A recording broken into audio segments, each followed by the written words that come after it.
Hello friends, ओम श्री गणेशाय नमः। जय श्री कृष्णा।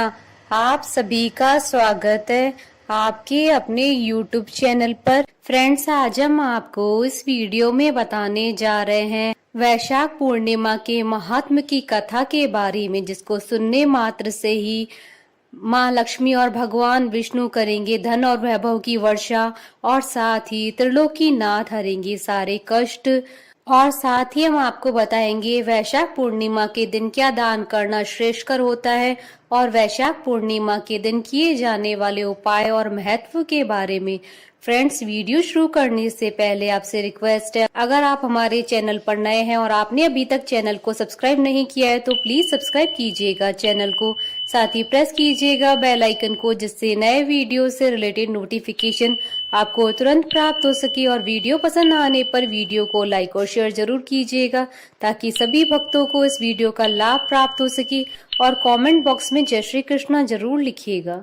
हिंदू धर्म में वैसे तो हर मास की पूर्णिमा का महत्व होता है, परंतु पुराणों में वैशाख की पूर्णिमा को अत्यंत पवित्र एवं फलदायी तिथि माना गया है। वैशाख पूर्णिमा के दिन पिछले 1 महीने से चला आ रहा वैशाख स्नान और विशेष धार्मिक अनुष्ठानों की पूर्ण आहुति की जाती है। मंदिरों में हवन पूजन के बाद वैशाख महात्म कथा का पारायण भी किया जाता है। हिंदू धर्म के अनुसार वैशाख मास धार्मिक दृष्टि से हर महीनों में उत्तम मास माना गया है। इस मास की पूर्णिमा तिथि को गंगा स्नान, दान, पुण्य और व्रत करने से विशेष लाभ प्राप्त होता है। इस पूर्णिमा को सिद्ध विनायक पूर्णिमा और सत्य विनायक पूर्णिमा भी कहते हैं।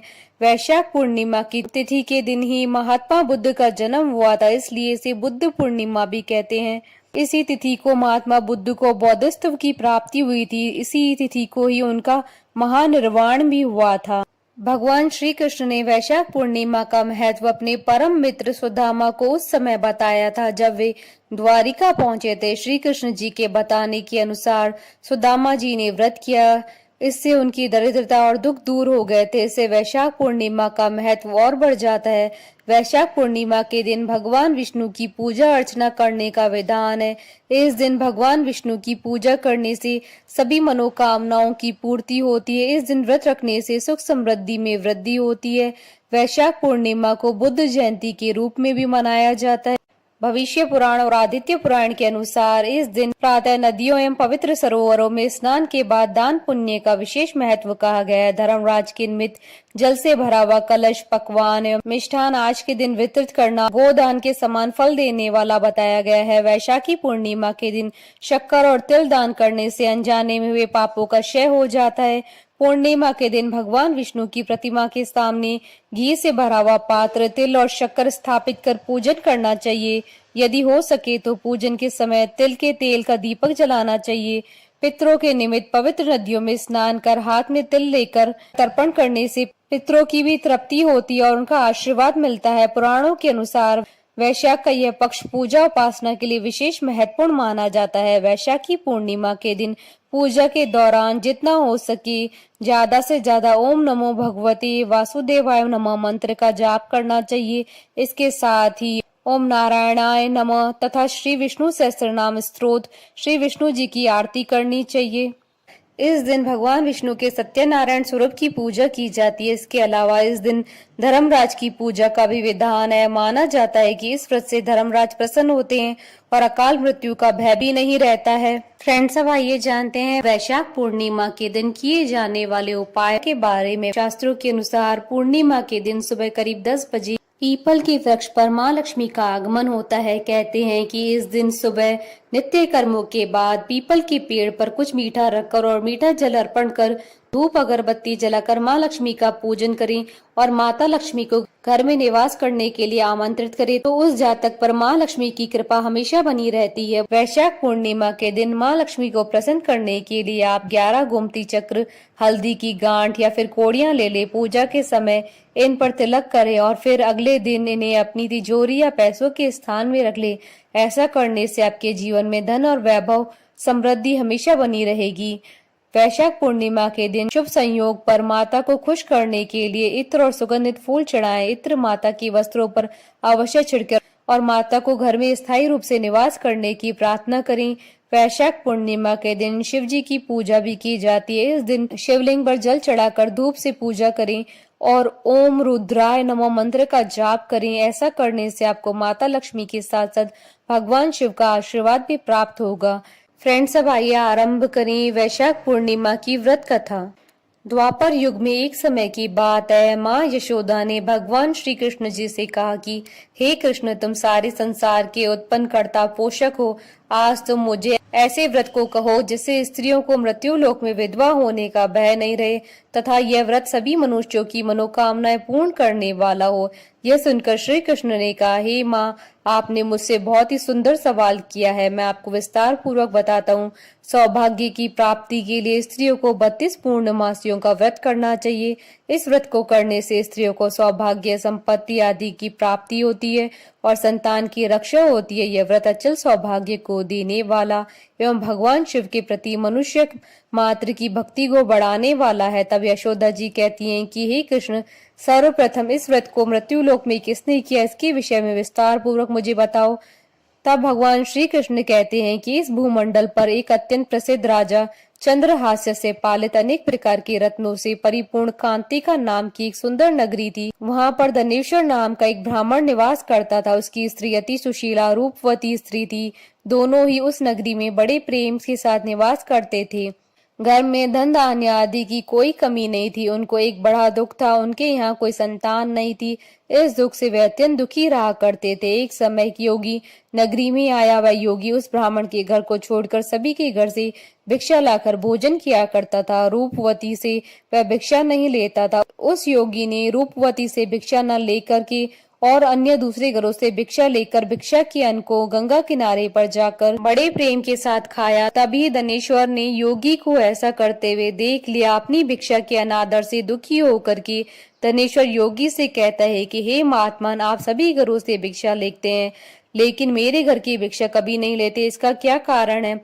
तब योगी ने कहा कि निसंतान के घर की भीख पतितों के अन्न के समान होती है और जो पतितों का अन्न खाता है वह भी पतित यानी पापी हो जाता है। क्योंकि तुम निसंतान हो, तुम्हारे यहाँ कोई संतान नहीं आता, पतित हो जाने के भय से तुम्हारे घर की भिक्षा नहीं लेता हूँ। धनेश्वर यह बात सुनकर अपने मन में बड़ा दुखी हुआ और हाथ जोड़कर के योगी के पैरों पर गिर पड़ा तथा आतुर भाव से कहने लगा कि हे महाराज, ऐसा है तो आप मुझे कोई पुत्र प्राप्ति का उपाय बताइए।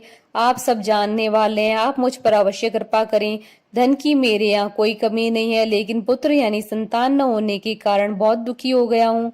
मेरे इस दुख का हरण कीजिए, आप सामर्थ्यवान हैं। तब योगी जी यह सुनकर कहने लगे कि हे ब्राह्मण, तुम चामुंडा देवी की आराधना करो। तब ब्राह्मण घर आकर अपनी पत्नी को पूरी वृतांत कहकर स्वयं वन में चला गया। वहां पर उसने माँ चामुंडा की उपासना की और उपवास किया। माँ चामुंडा ने 16वें दिन उसको स्वप्न में दर्शन दिया कि हे धनेश्वर, जा तेरे यहाँ पुत्र होगा, लेकिन उसकी 16 वर्ष की आयु में मृत्यु हो जाएगी। यदि तुम दोनों स्त्री पुरुष 32 पूर्णमासियों का व्रत श्रद्धा पूर्वक और विधि पूर्वक करोगे तो वह दीर्घायु का हो जाएगा। जितनी तुम्हारी सामर्थ्य हो उतने आटे के दिए बनाकर शिव जी का पूजन करना, लेकिन पूर्णमासी को 32 हो जाने चाहिए। और प्रातः काल इस स्थान के समीप एक आम का वृक्ष दिखाई देगा, उस पर तुम चढ़कर फल तोड़कर शीघ्र अपने घर चले जाना और अपनी स्त्री को सारा वृतांत बताना। और ऋतु स्नान के बाद वह स्वच्छ होकर की और शंकर जी का ध्यान करके फल को खा लेगी। तब भगवान शंकर की कृपा से गर्भ ठहर जाएगा। जब ब्राह्मण प्रातः काल उठा तो उसने उस स्थान के पास एक आम का वृक्ष देखा जिस पर बहुत सुंदर आम का फल लगा हुआ था। उस ब्राह्मण ने आम के पेड़ पर चढ़कर फल को तोड़ने का प्रयत्न किया और असफल रहा। तब उसने भगवान गणेश जी की वंदना की। भगवान गणेश जी की प्रार्थना करने पर उनकी कृपा से धनेश्वर ने आम का फल तोड़ लिया और अपनी स्त्री को लाकर दे दिया। धनेश्वर की स्त्री ने कहे अनुसार फल को खा लिया और वह गर्भवती हो गई। देवी जी की असीम कृपा से एक पुत्र प्राप्ति हुई। उन्होंने उसका नाम देवीदास रखा। बालक अपने पिता के घर बढ़ने लगा। भवानी की कृपा से वह बालक पढ़ने में भी बहुत होशियार था। दुर्गा जी की आज्ञा अनुसार उसकी माता ने 32 पूर्णमासी के व्रत करना शुरू कर दिया, जिससे बालक दीर्घायु वाला हो जाए। 16वां साल लगते ही देवीदास के पिता को बहुत चिंता हो गई, कहीं उनके पुत्र की मृत्यु इस साल नहीं हो जाए। इसलिए उन्होंने अपने मन में विचार किया कि यह दुर्घटना उनके सामने हो गई तो वह कैसे सहन कर पाएंगे। तो उन्होंने देवीदास के मामा को बुलवाया और उन्होंने कहा कि देवीदास 1 वर्ष के लिए काशी में जाकर विद्या का अध्ययन करे और उसको अकेला भी नहीं छोड़ना चाहिए, इसलिए तुम साथ में चले जाओ और 1 वर्ष के बाद इसको वापस लौटा के लाना। तब सारा प्रबंध करके उसके माता पिता ने देवीदास को एक घोड़े पर बैठाकर उसके मामा को उसके साथ भेज दिया, किंतु यह बात उसके मामा या और किसी को पता नहीं थी। धनेश्वर ने अपनी पत्नी के साथ माता भगवती के सामने मंगल कामना और दीर्घायु के लिए भगवती की आराधना पूर्णमासियों का व्रत करना आरंभ कर दिया। इस प्रकार उन्होंने 32 पूर्णमासियों का व्रत पूरा किया। एक दिन मामा और भांजा रात्रि बिताने के लिए गांव में ठहरे थे। वहां पर एक ब्राह्मण की सुंदर लड़की का विवाह होने वाला था। जहां बारात रुकी हुई थी वहां पर देवीदास और उसके मामा भी ठहरे हुए थे। इसके बाद लड़की देवीदास से विवाह को अपना पति मान लेती और उससे ही विवाह करने के लिए कहती है, लेकिन देवीदास अपनी आयु के बारे में बताता है। लेकिन इस लड़की ने कहा कि जो गति आपकी होगी वही मेरी होगी। हे स्वामी, आप उठिए और भोजन कर लीजिए। इसके बाद देवीदास और उसकी पत्नी ने दोनों ने भोजन किया। सुबह देवीदास ने अपनी पत्नी को 3 नगों से जड़ी हुई अंगूठी और रुमाल दिया और उसने कहा, मेरा मरण और जीवन देखने के लिए एक पुष्प वाटिका बना लो। जब मेरा प्राण अंत होगा तो ये फूल सूख जाएंगे, ये फिर से हरे भरे हो जाएं तो जान लेना कि मैं जीवित हूँ। भगवान कृष्ण कहते हैं कि हे माता, देवीदास विद्या अध्ययन करने के लिए काशी चला गया। कुछ समय बीत जाने पर सर्प देवीदास के पास जाता है और देवीदास को डसने का प्रयत्न करता है, लेकिन व्रत के प्रभाव से देवीदास को काट नहीं पाया, क्योंकि उसकी माता ने पहले ही 32 पूर्णिमासी के व्रत पूरे कर लिए थे। इसके बाद काल स्वयं वहां आया और उसके शरीर से उसके प्राणों को निकालने का प्रयत्न करने लगा, जिससे वह मूर्छित होकर पृथ्वी पर गिर पड़ा। भगवान की कृपा से माता पार्वती के साथ शंकर जी वहां पर आ गए। माता पार्वती ने शंकर जी से कहा कि इसकी माता ने पहले ही 32 पूर्णिमासी का व्रत किया है, आप उसको प्राण दान दे। इस प्रकार शिव जी ने उसके प्राणों की रक्षा की और काल को पीछे हटना पड़ा। देवीदास स्वस्थ होकर पुनः बैठ गया। उधर उसकी स्त्री उसके काल की प्रतीक्षा किया करती थी। जब उसने देखा कि पुष्प वाटिका में पुष्प और पत्ते नहीं रहे तो उसको अत्यंत आश्चर्य हुआ, लेकिन जब वह वाटिका फिर से हरी भरी हो गई तो वह जान गई कि उसके पति को कुछ नहीं हुआ। यह देखकर वह बहुत प्रसन्न मन से अपने पिता से कहने लगी कि पिताजी, मेरे पति जीवित है, आप उनको खोजो। 16वां साल बीत जाने पर देवीदास अपने मामा के साथ काशी से वापस चल दिया। उधर उसके ससुर घर से उसको खोजने के लिए जाने ही वाले थे कि लेकिन वहां पर मामा और भांजे पहुंच गए। ससुर उनको अपने घर में ले आए और नगर निवासी वहां पर एकत्रित हो गए और उन्होंने निश्चय किया कि इस कन्या का विवाह इसी बालक के साथ हुआ होगा। कन्या ने भी लड़के को पहचान लिया। कुछ दिन बाद देवीदास अपनी पत्नी और मामा के साथ बहुत से उपहार लेकर नगर की ओर चल देता है। जब वह गांव के निकट आ गया तो वहां के लोगों ने उसे देखकर उसके माता पिता को उसके आने की खबर दे दी। हमारा पुत्र देवीदास अपनी पत्नी और मामा के साथ आ रहा है। ऐसा सुनकर उसके माता पिता बहुत खुश हुए। पुत्र और पुत्र वधू की आने की खुशी में धनेश्वर ने बहुत बड़ा उत्सव मनाया। तब भगवान श्री कृष्ण जी कहते हैं कि धनेश्वर 32 पूर्णिमासी के प्रभाव से पुत्रवान हुआ। जो भी व्यक्ति या स्त्री इस व्रत को करते हैं वह जन्म जन्मांतर के पापों से छुटकारा प्राप्त कर लेते हैं।